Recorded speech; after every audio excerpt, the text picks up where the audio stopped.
Good day and welcome.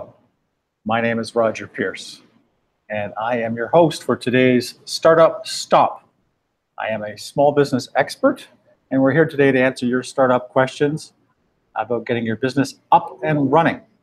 Each week, we take half an hour to answer questions submitted through different channels from audiences from different parts of the world. I'll introduce my lovely co-host, Lily Ma, in just a second. But just to give you a bit of a background about who I am, so you know I'm qualified to talk to you here today. Again, my name is Roger Pierce, and I've been a small business owner all of my life. I've had 13 or 14 small businesses that I care to count, and I am a small business expert. Our company today produces small business content for big brands like banks, credit card companies, telcos, and software companies. So I get to talk a lot about small business. I get to work a lot with small business owners, and I personally train thousands of small business owners in workshops and seminars. So hopefully I can share a few tips of bits of advice and information here with you today. Without further ado, my far more lovely co-host is Lily Ma, who is an entrepreneur, coach, and speaker. Hi, Lily. Hello, everyone. Well, happy Tuesday. I love it. So, background about me, I have coached hundreds of entrepreneurs. So not in the thousands yet, like Roger, but I've coached hundreds of entrepreneurs and have reached all 6 continents, Roger. I just realized that this morning, except for Antarctica. So I need to find a way to reach out to the entrepreneurs in Antarctica. If you have any suggestions, I would love to know. Wear something warm. I know, exactly. So as always, I have 3 questions from Roger that we get from Evan Carmichael's YouTube channel, as well as some of the fans that write in to my email as well. So Roger, are you ready for the questions? I am ready. Okay, awesome. So the first question comes from Praveen. Praveen's asking, which is the best industry to invest? That's a great question, Praveen. Thank you so much for it. And Lily, thank you for bringing it to us. Of course, here's the disclaimer. You should speak with a qualified financial advisor investment, someone who is specialized in making investments. Even your accountant can provide some insights, but I prefer you speak to an investment counselor, someone who does this for a living. So I'm just a guy who reads a lot of business news. There are a lot of exciting industries out there. Stands out. Fintech is all about leveraging technology to improve financial services. So there's lots of opportunities to get in on the ground floor of a company that's emerging in this space. Do some research on fintech businesses. Of course, there are titans like Facebook and Google and Apple. Share prices can be pretty expensive, so maybe that's not to your taste. I would have to say the cannabis industry, the weed business is about to explode, especially here in Canada where it's going to be legalized next. So lots of industries that are supplying that move are positioned to do very, very well, and investors are responding accordingly.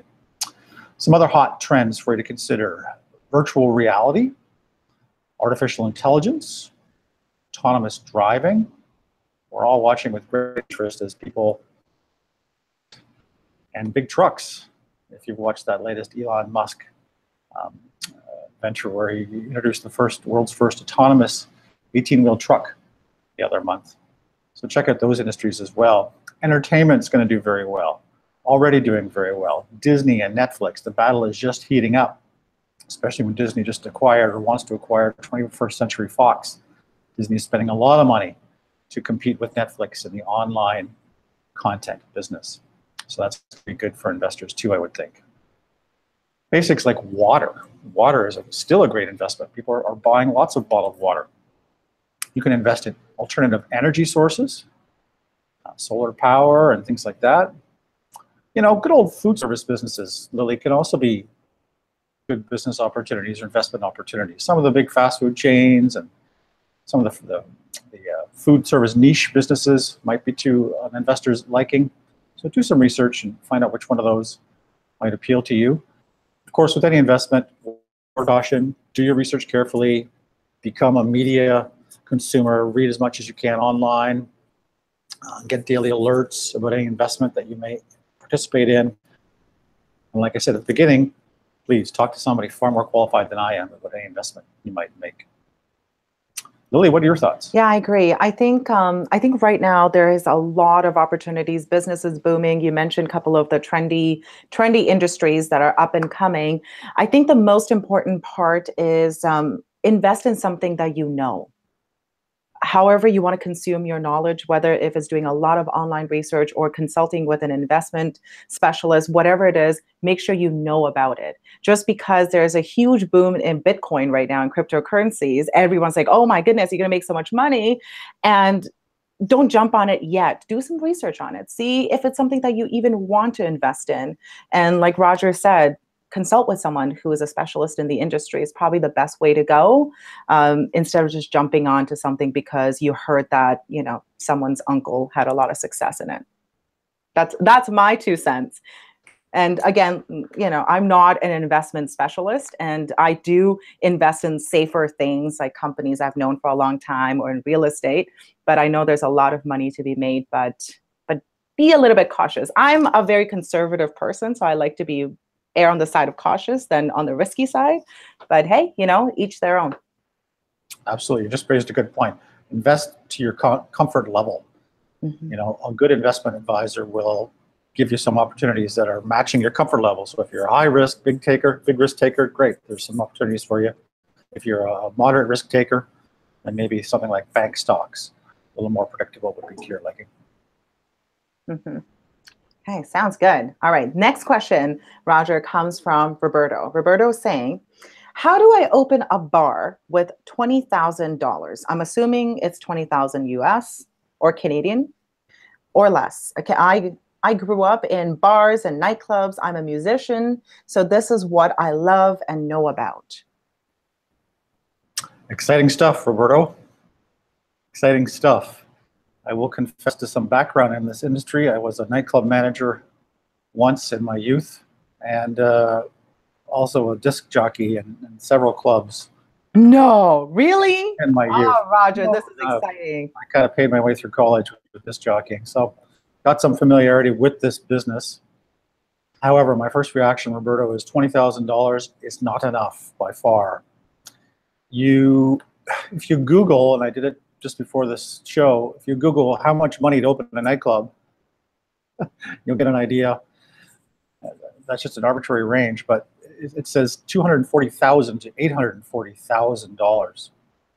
I'll repeat, up to $840,000, which makes sense. Because when you're opening a nightclub, it's an expensive proposition before you make any money. You've got to lease or buy the space. Even if you're leasing, that's a lot of money up front, down payments for first and last. Leasehold improvements, renovations to the space. You've got to set up the bar itself, which can be a huge investment unto itself. Buy furniture, lease furniture, get signage, get all the equipment you need to run the sound system and the music or the DJ equipment. You need to market and promote the nightclub, get inventory, alcohol, staff, get insurance, a lot of cost there. So I'm really concerned that 20,000 won't go very far.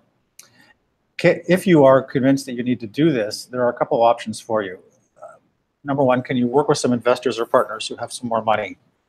You'll find a lot of banks are not keen to lend to nightclubs, restaurants. In fact, I know some of the major banks here in Canada won't even touch restaurants as a category, especially startup restaurants or nightclubs, because they're too risky and they default too often. So you might need to work with somebody else's money. I lose my earpiece. If that's not possible, some dollars is to lease a turnkey operation or get into some space that just went under. So in other words, a bar or restaurant that just didn't succeed, but everything's in there. So you can walk in, do a bit of a spit and polish job, freshen up the paint, but all the stuff you need is there. Those kind of situations are around, and kind of watch what's happening in your preferred neighborhood. So you might be able to find a defunct restaurant or nightclub owner just could. All the chattels are there. So the bar, the equipment, the gear, maybe even the DJ sound. All you need to do is come up and dust it off, and away you go. But even then, I would prefer you raise a little more money, because I'm really concerned that 20K won't go very far. The other thing I would say too, Roberto, is because you made a mention of I'm a musician, so I'm wondering, are you opening up this bar just so you could perform your music? that seems like an awful lot of work, opening up a bar, when all you want to do is perform. So I would encourage you to rethink your strategy and your objective. If you just want to play music, you can do that and get paid by other bar owners, right? You don't have to go and open up the bar yourself. You'll find that $20K would go a long way in promoting your music act. You could produce professional videos, get some marketing materials, set up a website, a booking agent, and do everything you need to do to make a business out of your music talent. So that might be an option to consider. Again, I'm not entirely sure from your comments about which direction you want to take. But if you decide to just offer your music, you'll be paid to hang out in bars. So maybe you'll get the best of both worlds. And the latter would be a less risky proposition. Lily, what are your thoughts on this? Yeah, as you were talking about the nightclub, yes, it's a huge investment. And also living in the city that we have seen so many nightclubs go down in the last couple of years. So the only thing that I think about is the last portion you mentioned. He needs to ask himself the question, why a nightclub and why not something else? And if the reason for that is because he needs to play his music, or the reason for that is that he wants to find a place that everyone can gather and have a great time, whatever the reason is, we can always work backwards and find out creative solutions that you could make it work without investing a ton of money. Even $20K is a lot of money to invest in something that you're not 100% sure about.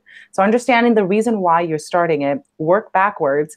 And I am such a frugal entrepreneur that I always try to start my business with as little as possible. $0 if you can, but try not to lose too much money in the beginning, because what I have seen in my experience, both in my business and the businesses of all the entrepreneurs that I have coached, is that usually the first idea is not the idea that's going to make you money. So is it worth investing $840,000 that you mentioned in a nightclub that may or may not work out? So I would be very cautious in that world. Find another way to test the waters without spending all your loot. Yeah, absolutely. Absolutely. I love being frugal. It's in a way, I love it because it makes me think of creative solutions all the time. Of course, good for you. Absolutely. Good. Okay, last question, Roger, is from Dillian. So he's saying, I am 19 years old from Africa studying business administration in Turkey. I have interest in social media for now. I have a Shopify market, but I'm struggling to maintain it. Any advice for that? Great question. Talk about an international question, Lily? Mm-hmm. Studying business admin in Turkey, from Africa. So, Dylan, I'm not too sure exactly what your store does or what you're trying to achieve. So I'm going to make some assumptions here. First of all, congratulations on your Shopify store. That's a great accomplishment. Again, I'm not sure what it does or what the struggle in particular is, but I would suggest that if you're looking to reboot it, you're taking the right approach, or maybe find a fresh approach to Shopify e-commerce stores. Again, Google best Shopify stores to start, and you'll see a list you can maybe chew on to show that you're on the right path or that you need to change path in terms of Shopify. Shopify is a powerful platform. For those of you that don't know it, I've played with it before. You can basically plug in and set up an e-commerce store in a matter of minutes.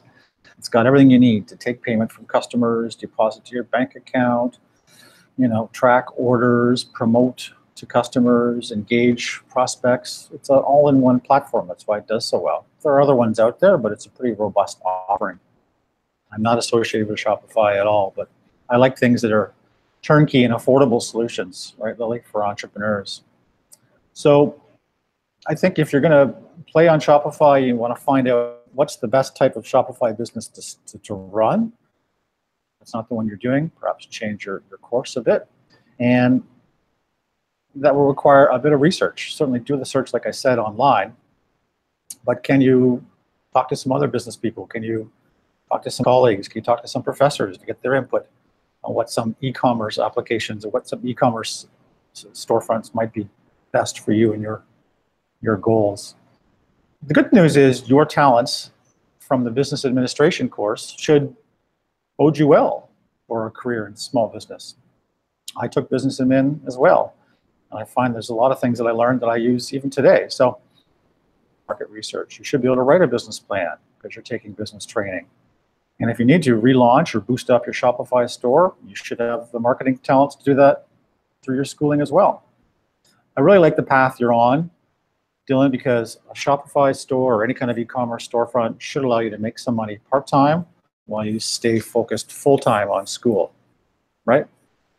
Don't want you dropping into school to chase some business that's going to be there when you graduate. So stay in school, get the business running part-time. That's a beautiful thing about an e-commerce platform because it can make you money while you sleep or study or party, and make your fortunes all that much greater because you're not spending money and you're not quitting school. So make sure you do what you can to get your Shopify storefront up and running. I really think it's helpful too to talk to the Shopify folks themselves. They might be able to help you in terms of answering some of your questions, giving you some advice. Again, I don't have many particulars, so I can't really comment on your business exactly, but hopefully this information is a bit helpful to you. Lily, what are your thoughts?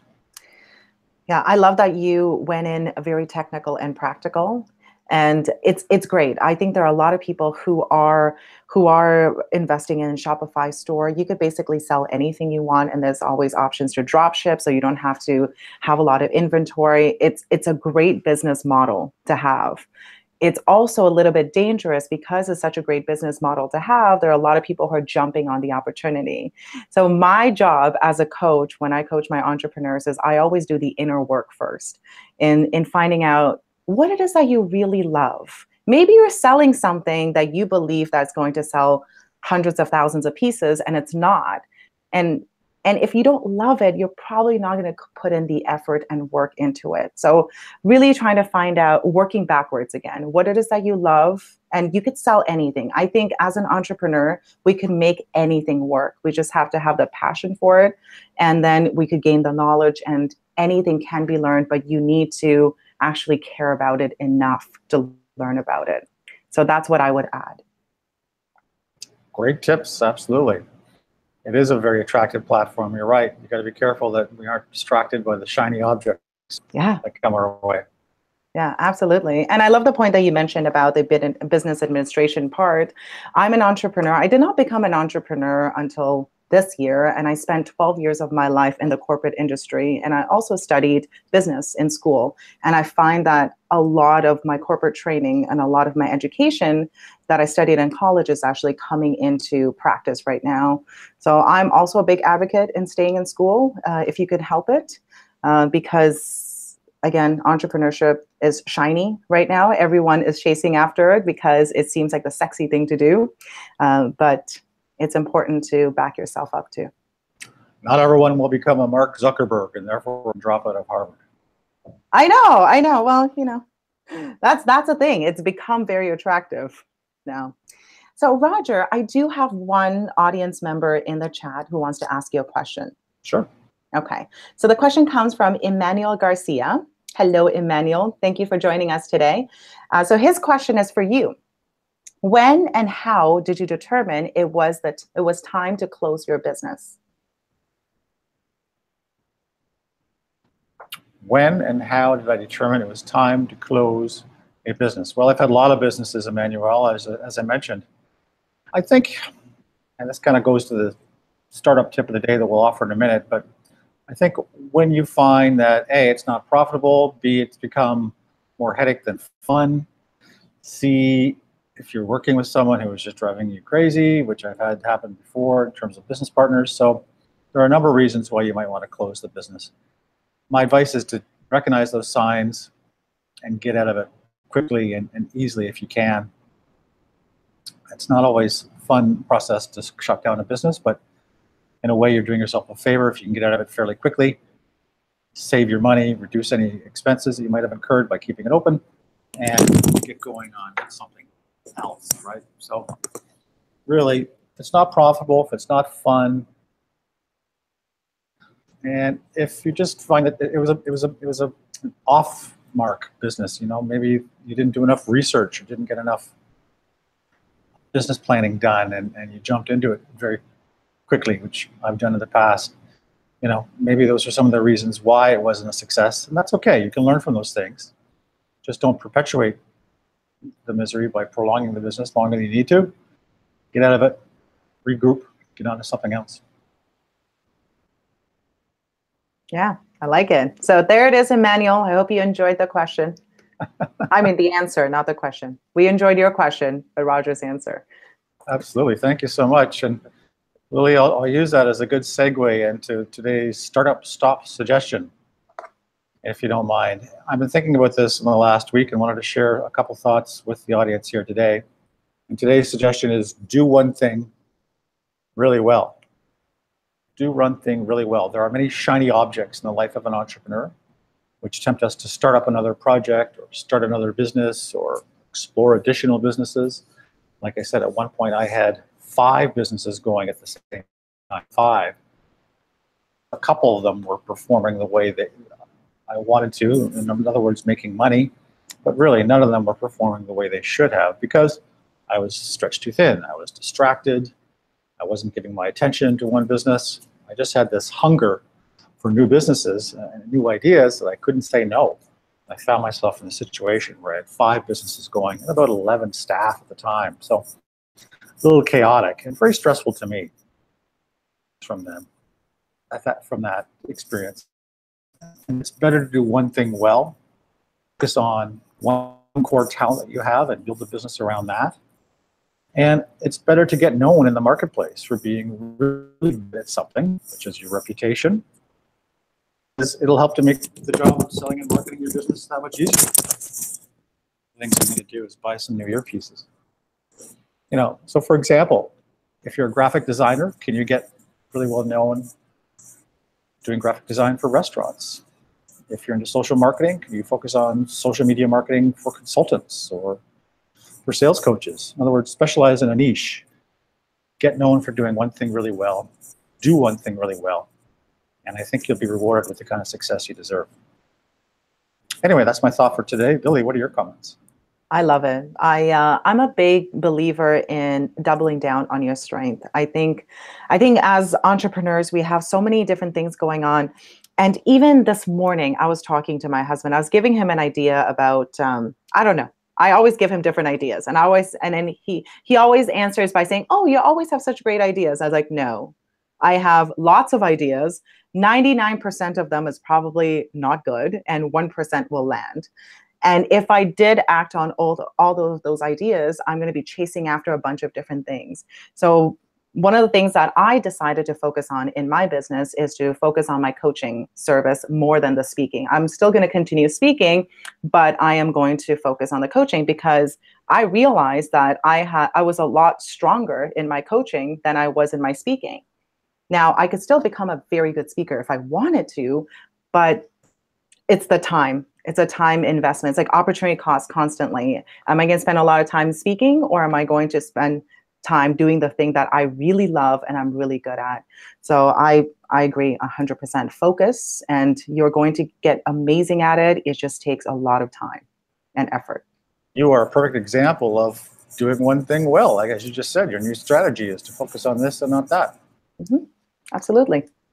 Well, good for you. You're already very successful, and I know this decision of yours will amplify that success because you're going to get this great reputation in the marketplace as being an expert in your field. And once you do that, the riches follow and the fame follows if that's what you're interested in. But more importantly, it's rewarding because once you get really good at doing something, you get even better at it. Olympic athletes, they keep pushing themselves. They get better and better and better. So there really is no top limit to being good at something. And I find that very aspirational and very rewarding process. Mm-hmm. I agree. Couldn't agree with you more. Well, I think that's a wrap for us, Lily. Any more questions out there? No, that's it. I just want to give a shout out to Emmanuel. Thank you so much for stopping by and asking that awesome question. And Emmanuel is saying thank you for answering his question. That's great. Thank you so much, Emmanuel. Be sure to come back next time and ask even more questions. By the way, on a programming note, we're skipping next week, I believe, Lily. We'll be back in 2 weeks. I've got a conflict, so I can't do our usual broadcast time. That just gives us more opportunity to gather up more great questions and address them in the next show. Amazing. Thanks, everybody. Thank you so much, Lily. Thank you, guys. We'll see you next time. Bye-bye.